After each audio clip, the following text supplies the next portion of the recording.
So today, I'd like to study the topic of is Yeshua the Hamashiach God himself, or is he in fact a separate entity? Not entity, but, well, yeah, separate entity, separate being. So what I'll be doing is I'll be going over some points in some scriptures to where in fact you do see where Chanok actually sees the Most High himself and the Messiah himself separately. Therefore, they cannot be the same. And this chapter right here, we start in 47, will prove that. So we'll start right here. In that day, the prayer of the holy and the righteous and the blood of the righteous shall ascend from the earth into the presence of Yahuwah Thespharo. In that day shall the holy ones assemble, who dwell above the heavens, and who with united voice petition, supplicate, praise loud, and bless the name of Yahuwah Thespharo, on account of the blood of the righteous which has been shed, that the prayer of the righteous may not be intermitted before Yahuwah Thespharo, that for them he would execute judgment, and that his patience may not endure forever.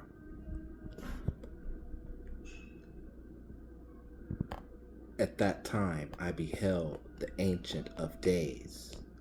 That's the Most High God, the Ancient of Days. While he sat upon the throne of his glory. The cipher of the living was opened in his presence, and all the powers which were above the heavens stood above and before him. Then were the hearts of the Quodashim, those are the men who were righteous on the earth, Quodashim, full of joy, because the consummation of the righteous was arrived. That means everybody's made it home. The supplication of the Quodashim heard, and the blood of the righteous appreciated by Yahuwah Thespharo.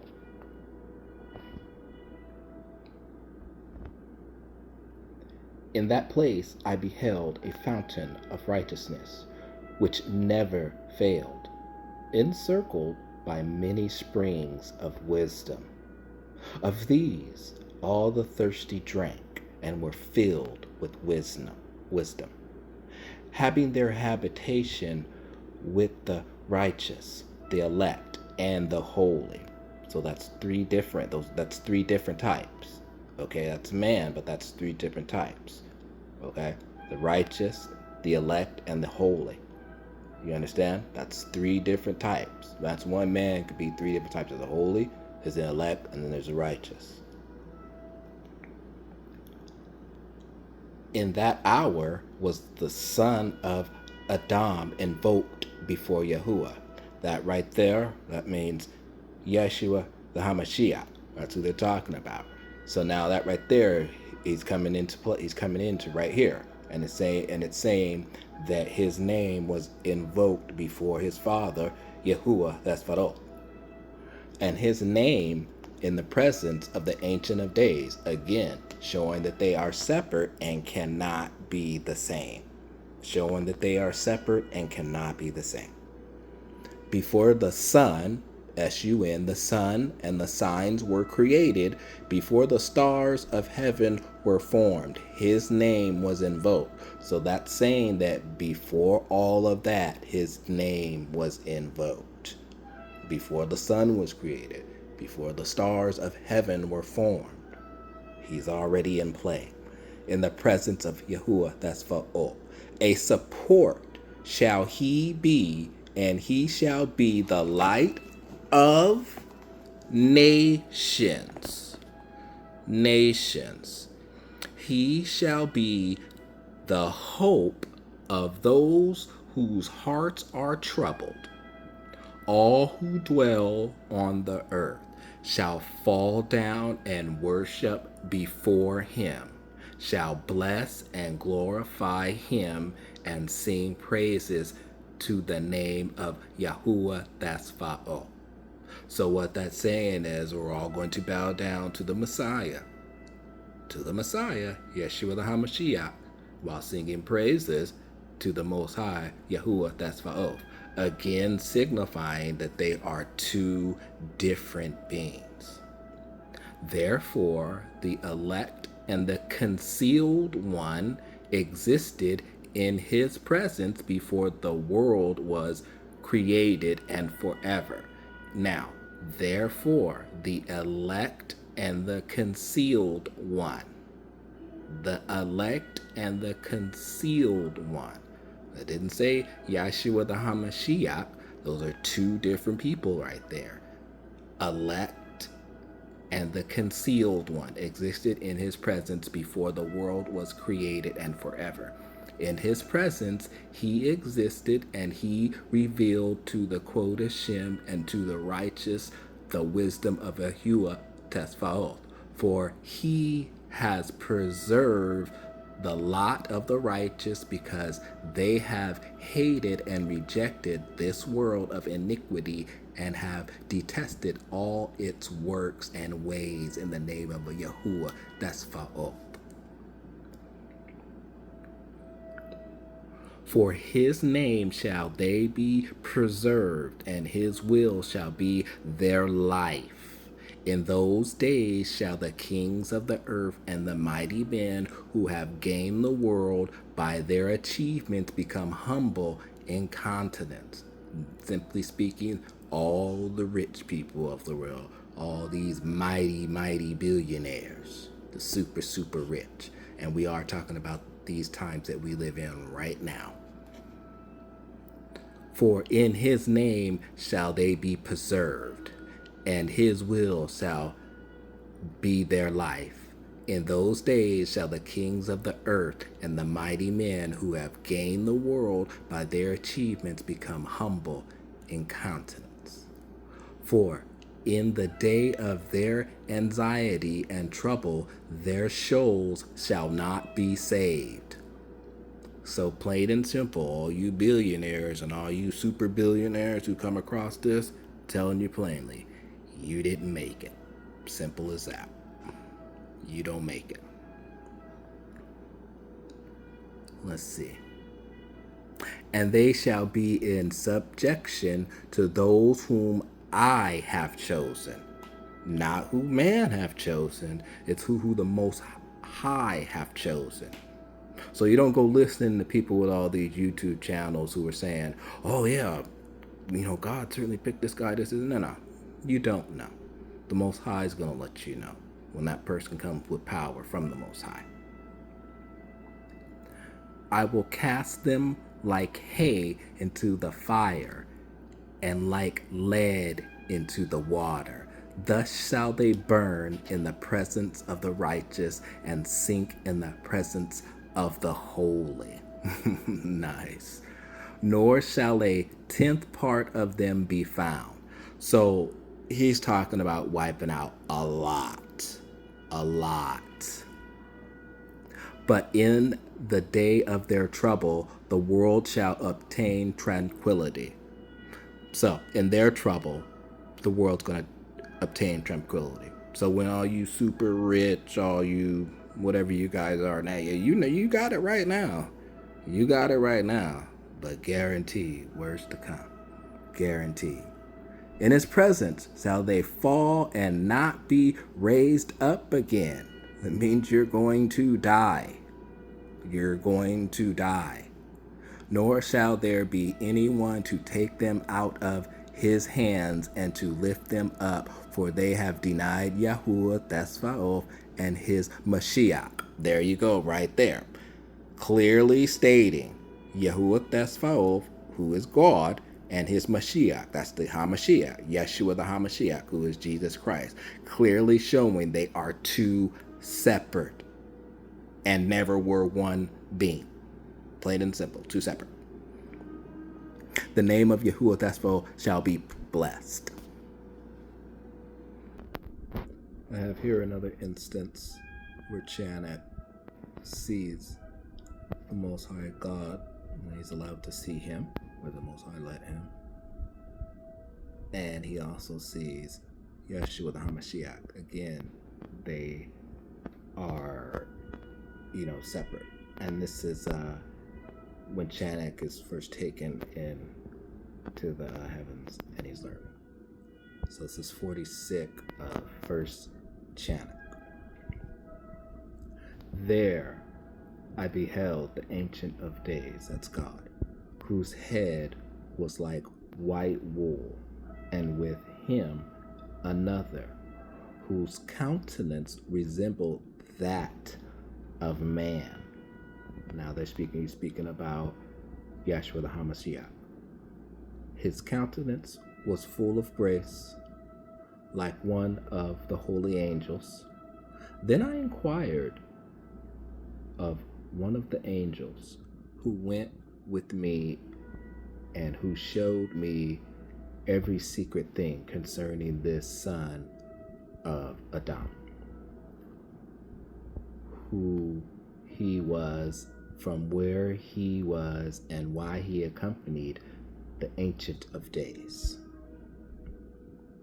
He answered and said to me, "This is the son of Adam, to whom righteousness belongs, with whom righteousness has dwelt, and who will reveal all the treasures of that which is concealed. For Yahuwah Tesfa'o, as God, has chosen him, the Messiah, Yeshua the HaMashiach, Jesus Christ, and his portion has surpassed all before Yahuwah Tesfa'o, in everlasting uprightness. The son of Adam, whom you behold, shall raise up kings, and the mighty from their dwelling places, and the powerful from their thrones. Shall loosen the bridles of the powerful, and break in pieces the teeth of sinners. He shall hurl kings from their thrones and their dominions, because they will not exalt and praise him, nor humble themselves before him, by whom their kingdoms were granted to them. The countenance likewise of the mighty shall he cast down, filling them with confusion. Darkness shall their habitation, and worms shall be their bed. Nor from that their bed shall they hope to be again raised, because they have exalted not the name of Yahuwah Thesfa'o. So basically, what basically 46 right here, what I just read, is showing you, again, the Messiah separate from the Most High, which makes it impossible for them to be one separate being. Makes it impossible to be, just the one, and he's, Now, in this chapter, which is chapter 14, 8, I want to point out what it's like to actually be taken into heaven. When you go in there, what it looks like, and the feeling and things like that, and how Chanok was feeling when he first arrived there, and what he was allowed to see, and what was going on, because there are a lot of people online claiming that, oh yeah, I went to heaven and I seen God and this is what it looked like, this and that. So I'm going to go ahead and refute that right now, and you're gonna go ahead and get a glimpse of what it's like. So 14:8, here we go. A vision thus appeared to me. Behold, in that vision, clouds and a mist invited me. Agitated stars and flashes of lightning impelled and pressed me forward, while winds in the vision assisted my flight, accelerating my progress. They elevated me aloft to heaven. I proceeded until I arrived at a wall built with stones of crystal. A tongue of fire surrounded it, which began to strike me with terror. Into this vibrating flame I entered and drew nigh to a spacious habitation built also with stones of crystal. Its wall, too, as well as pavement, were formed with stones of crystal, and crystal likewise was the ground. Its roof had the appearance of agitated stars, and the flashes of lightnings, and among them were cherubim. That's an angel. That's a type of an angel. Cherubim of fire. And their heaven was water. So there's water. The sky was water. That's what they're saying. The sky is water.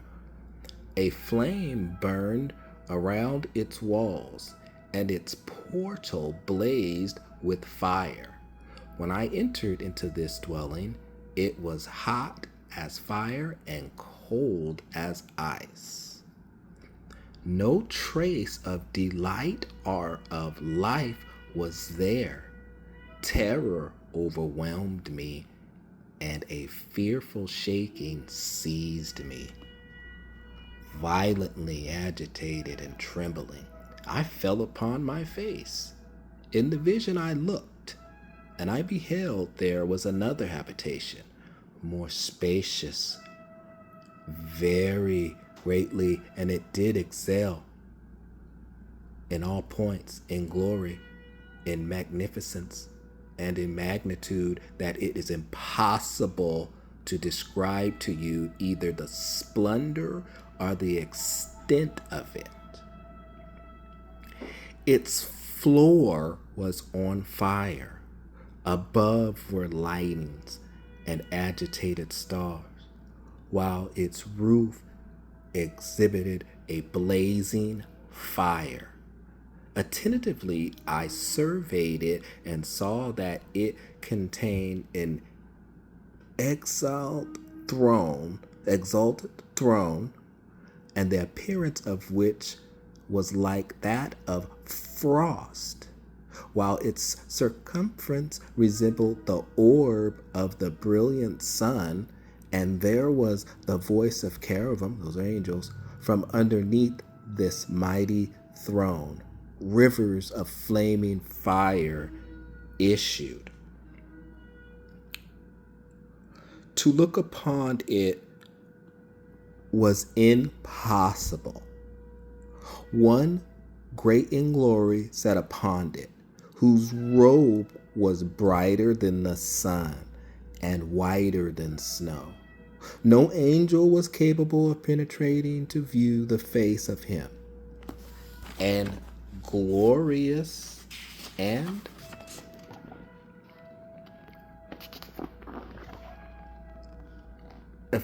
effulgent, nor could any mortal behold him. A fire was flaming around him.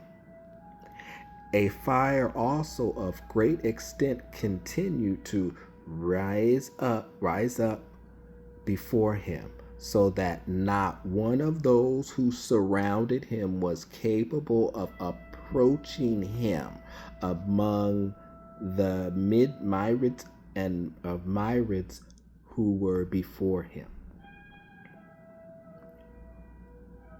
To him, holy consultation was needless, yet did not the sanctified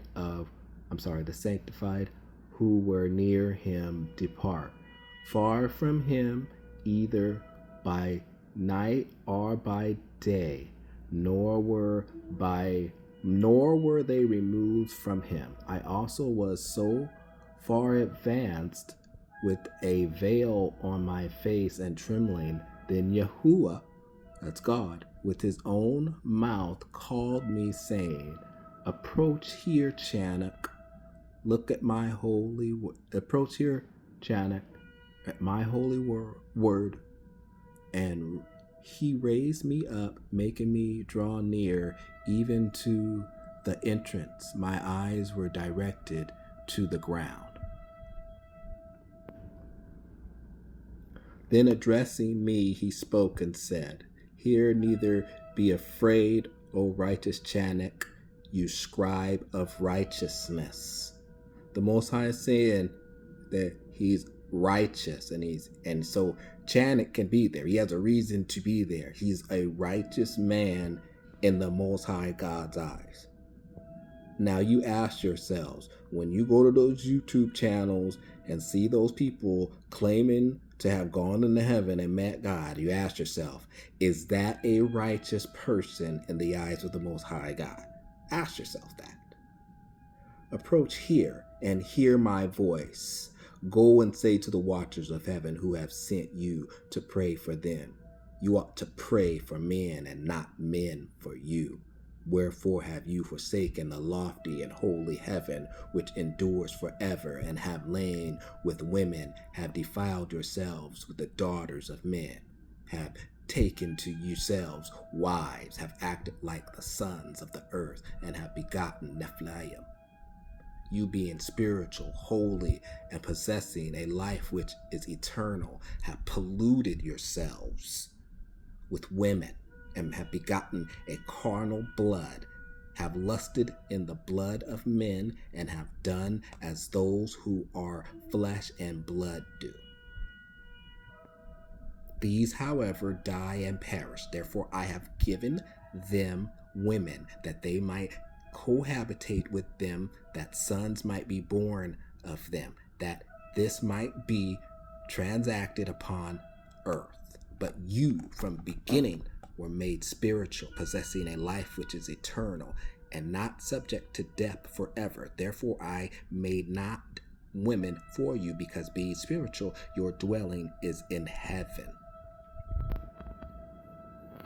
So what I was showing you there is that when you're summoned into heaven to speak with the Most High, it's for a reason.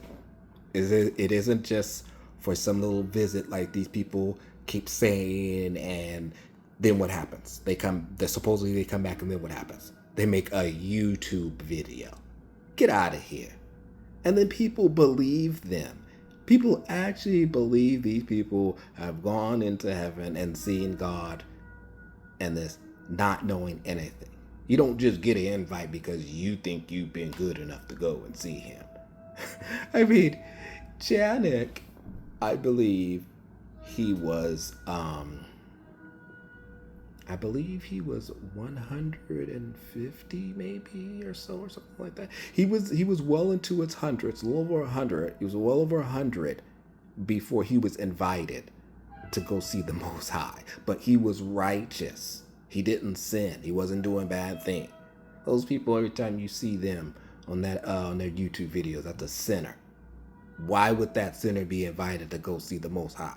And how have they looked upon him with their sinful eyes? You people need to have discernment. But then again, it doesn't really matter, because you're part of the 90% that's going to go against the Most High God anyway. And you will believe absolutely anything that sounds good to your ear. But when it's biblical, you don't like it.